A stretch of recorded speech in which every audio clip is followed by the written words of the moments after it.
We got a vlog, man. I mean, there's the top. You said you want to be a vlogger? Yeah. I think you should. Yeah.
What gear was that?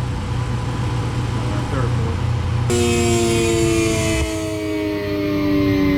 What did it say last time? Like 209?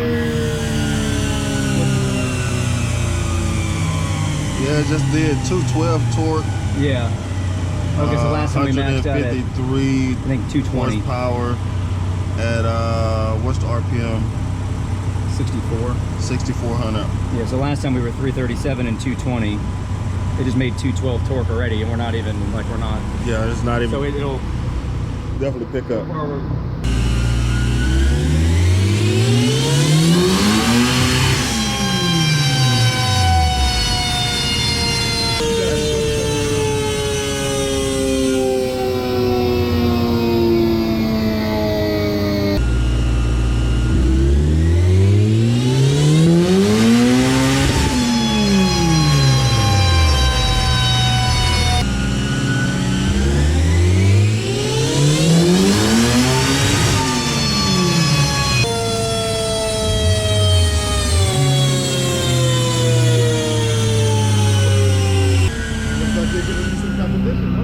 No, I wasn't even trying.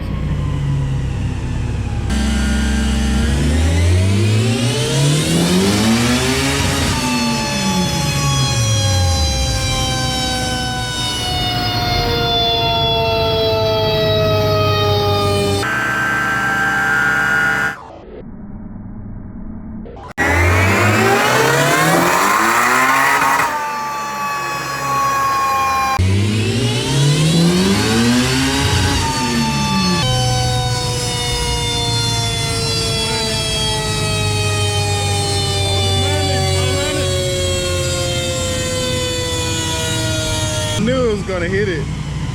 On like flat on. Cause almost 401. Well, you if you were to round up, it's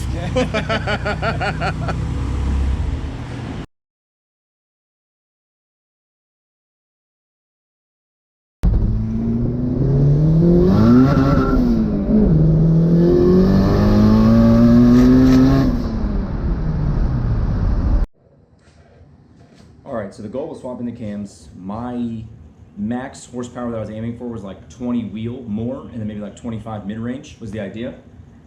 I want to say my last dyno session was at like 16.5 PSI was the peak. This was like 17.5, so it was a pound of boost more, and it held a bit better actually too. It does still trying to drop off a little bit towards the end.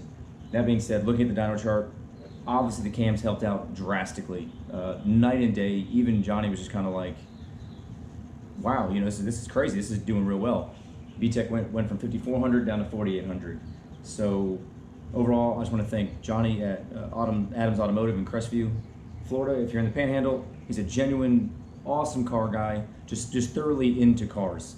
You can sit there and chat with him for an extra 2 hours. So if you're ready, if you're a talker like myself, we just talked from, you know, late 90s, early 2000s Honda stuff to today. We just had a great conversation. I was super happy how he about when he complimented the car. It's just kind of like a full circle, right? Like you start the build, you finish the build, sort of finish the build, and you take it to the tuner, and it's been on the dyno 3 different times. I think that was the 39th pull it's been, and it just went well. Hopefully nothing goes bad, but it just went well. And he complimented me numerous times. I have it on video out of Johnny's respect. He just didn't want to be on camera, it's not his thing. We could videotape the dyno session as you see and everything. There's just clips where he would start talking, and he just doesn't want to be on camera. It is what it is, you know. So awesome guy. If you're in there, I highly recommend Johnny at Adams Automotive. Just a genuinely great guy. Second person, y'all probably already know, but Greg at Go-Autoworks. Greg, you have been phenomenal, including the new little custom intercooler that he gave me. That's supposed to be a 400 horsepower core. It sure did that fine, not without blinking an eye. So that's fantastic.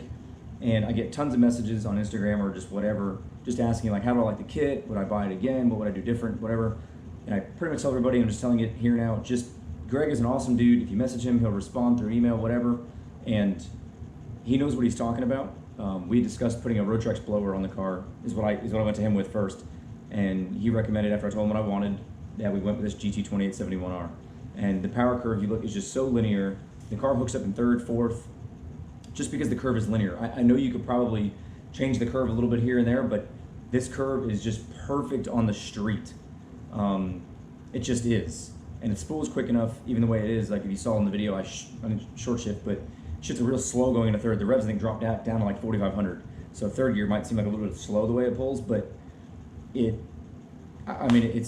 falling, out of the power band, sort of, out of the peak of the power band area, whatever.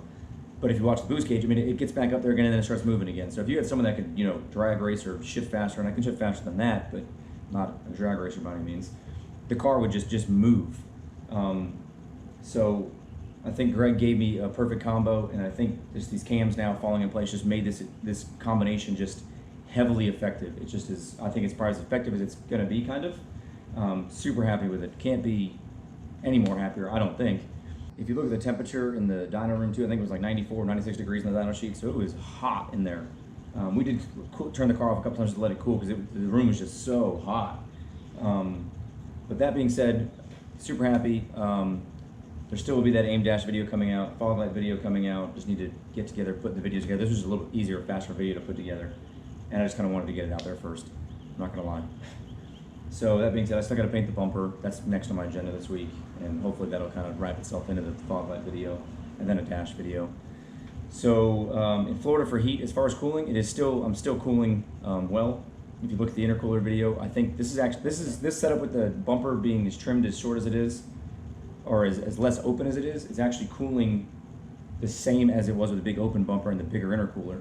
This intercooler was able to shove closer to the radiator, which allows, I think, as the air passes through, a little less deviation for it to kind of go anywhere. And I still built little, guards for stuff to kind of go somewhere, little dams. So overall, I am running 70% distilled water, 30% coolant, and a full thing of water wetter. I pretty much have my fan just come on at 188, comes on, and the car pretty much rides at 192, 195 max. In Florida's 94 degrees, 90, whatever the heck it is, with massive amounts of humidity. So last thing is better camera angle, but if anybody be interested in putting, or me just doing like a POV, just watching the gauges and just seeing how the car drives around the street, because it primarily lives like 65 miles an hour down to 0. We don't have any highways out here, and I see mostly just city driving with it. So if anybody wants to see like a POV, just me talking about I don't know what, and just looking at the gauges, see how the car just drives in the street, let me know, and I'll make a quick video, something easy for that. And for some other people, like in the past, we're talking about, I don't know, the dyno maybe wasn't loaded enough. I'm not gonna lie to you, I'm not a dyno technician. I can just tell you, going from the dyno to the street, it moves. Before it made 332 or 337, and I trapped at 91 miles an hour in on the 8th mile in my crappy, my slow shifting drag racer self that I am not.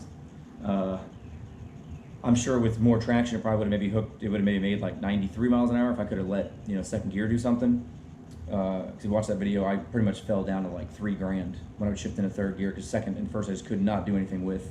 I had a bigger wastegate spring, different story, go watch that video. But now I don't know, man, if I can trap 98, well, I got slicks, it'll be a riot. So I don't know, it is what it is. So again, thank you everyone for watching.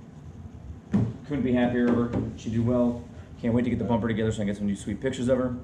If you're not following me on Instagram, which is where you would have maybe saw this first, if you follow there to kind of just post things quicker, there. It's literally just my name again, and we still have more stuff to do to the car. Hopefully some track days again in the future. Just need everything to settle down in the world, and I appreciate everybody. So tune in for the next video.